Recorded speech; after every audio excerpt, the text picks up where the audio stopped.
اس دنیا کے تمام ملحدین یعنی ایتھیسٹ، ایگنوسٹکس اور شکوک و شبہات میں مبتلا لوگوں کے نام میرا ایک واضح اعلان ہے۔ میرے پاس آپ کے لیے کچھ سیدھے سوالات ہیں اور قرآن کریم کے اوپن چیلنجز ہیں۔ برسوں تک میں لائیو سیشنز، ویڈیو رسپانسز اور واٹس ایپ اور فیس بک اور ٹک ٹاک میسیجز کے ذریعے الہات کے سوالات اور اعتراضات کے جوابات دیتا رہا ہوں۔ میں نے ہر پلیٹ فارم پر منطق، سائنس اور ہمدردی کے ذریعے ہر انسان کی سیدھے راستے کی طرف رہنمائی کرنے کی کوشش کی۔ میری ہمیشہ سے یہ خواہش رہی ہے کہ علم اور دلیل کی روشنی میں ان تمام الجھنوں کو دور کیا جائے جو حق کے راستے میں رکاوٹ ہیں۔ اس طویل سفر میں کئی ایسے لوگ آئے جنہوں نے کھلے عام وعدے کیے کہ اگر ان کے سوالوں کے جوابات دے دیے گئے تو وہ حق کی طرف لوٹ آئیں گے اور اپنی ہر درمی چھوڑ دیں گے۔ کچھ آئے بھی، لیکن کچھ جب انہیں ناقابل تردید لاجیکل اور سائنٹیفک دلائل کے ساتھ جوابات مل گئے تو وہ اپنا وعدہ پورا کرنے میں مکمل طور پر ناکام رہے۔ سچائی کو کھلے دل سے قبول کرنے کی بجائے انہوں نے محض احتساب سے بچنے کے لیے پینترا بدلا اور اپنی انا کی تسکین کے لیے بالکل نئے سوالات کے پیچھے چھپنے لگے۔ تب مجھے اس تلخ حقیقت کا احساس ہوا۔ دراصل انہیں جوابات چاہیے نہیں، وہ اپنے تعصب اور ضد کی تاریکی میں اس قدر ڈوبے ہوئے ہیں کہ وہ کبھی بھی قرآن پر غیر جانبدارانہ، دیانتداری اور سائنسی بنیادوں پر تحقیق نہیں کریں گے۔ ان کا مقصد سچائی کی تلاش نہیں بلکہ محض بحث برائے بحث ہے۔ میرے آڈینس مجھ سے پوچھے تھے کہ آپ ان سے سوال پوچھیں۔ اب وقت آ گیا ہے کہ گیند ان کی کورٹ میں ڈالی جائے۔ اب محض دفاع کرنے کی بجائے میں آپ سے براہ راست سوالات پوچھ کر آپ کو سوچنے پر مجبور کروں گا۔ میرا حتمی مقصد آج بھی بالکل وہی ہے، پوری انسانیت کو ایک خوبصورت راستے اور ابدی کامیابی کی طرف بلانا۔ لیکن اس بار آپ کو بے بنیاد اعتراضات کے پیچھے چھپنے دینے کی بجائے ہم آپ کو اپنے ہی نظریات پر غور و فکر کرنے پر مجبور کریں گے۔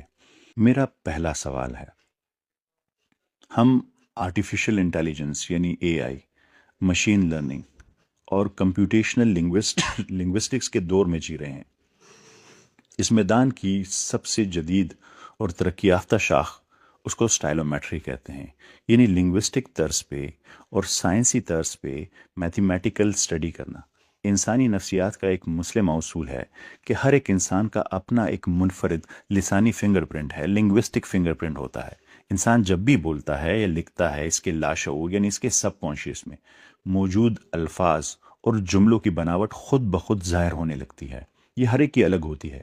اگر آپ کسی دوسرے کے لکھنے کا انداز نقل کرنے کی کوشش بھی کریں تو آج کے جو ماڈرن کمپیوٹرز ہیں، سپر کمپیوٹرز ہیں، آپ کے الفاظ کے استعمال کی فریکوینسی، جملوں کی ساخت اور جو اسٹرکچرل نمونے ہیں ان کا تجزیہ کر کے آپ کی اصل تصنیف کو بے نقاب کر سکتے ہیں۔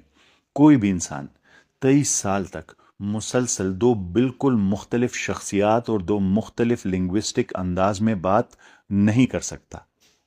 صدیوں سے ایتھیسٹ کا ایک گھسا پٹا دعویٰ یہ رہا ہے کہ پیغمبر اسلام صلی اللہ علیہ وآلہ وسلم نے قرآن کریم نعوذ باللہ خود لکھا تھا۔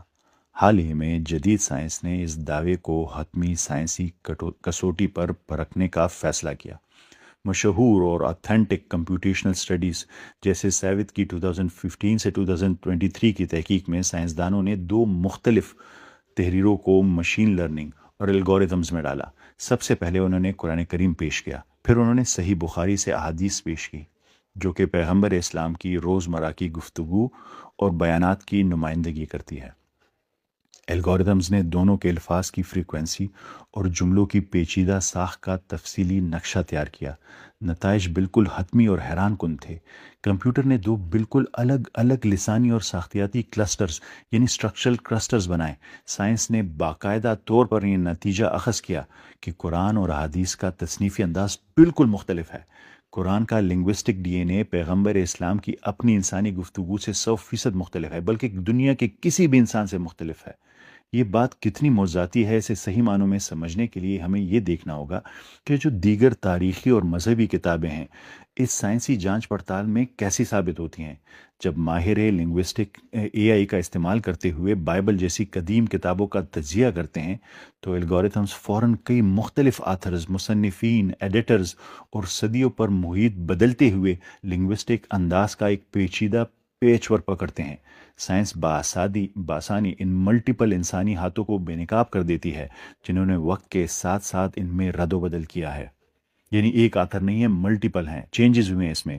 لیکن جب الکرانہ نے 2014 جیسے محققین نے قرآن کے اندرونی ڈھانچے کا تجزیہ کرنے کے لیے ماڈرن ٹیکنالوجی کا استعمال کیا تو مشین کو ایک دنگ کر دینے والی چیز ملی۔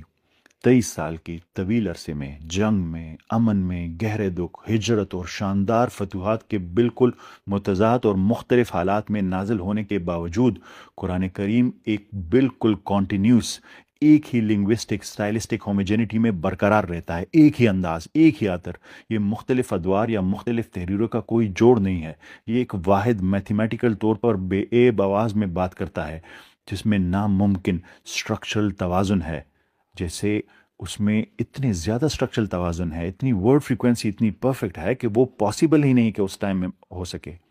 لہٰذا میرا سیدھا سوال ہے اور ہر اس ایتھیسٹ شخص کے لیے ہے، کھلا چیلنج ہے کہ اگر 7ویں صدی کے صحرائے عرب میں کسی انسان نے قرآن کریم لکھا تھا تو اس نے یہ کیسے کیا؟ اس نے اپنے ایک دوسرا لامحدود حد تک پیچیدہ لنگوسٹک فنگر پرنٹ کیسے ایجاد کیا اور اسے 23 سال تک بغیر کسی ایک بھی نفسیاتی یا لنگوسٹک غلطی کے کیسے برقرار رکھا؟ اس نے یہ کیسے یقینی بنایا کہ اس کے عام اور روزمرہ کے بولنے کا انداز ایک بار بھی غلطی سے بھی قرآنی متن میں شامل نہ ہو؟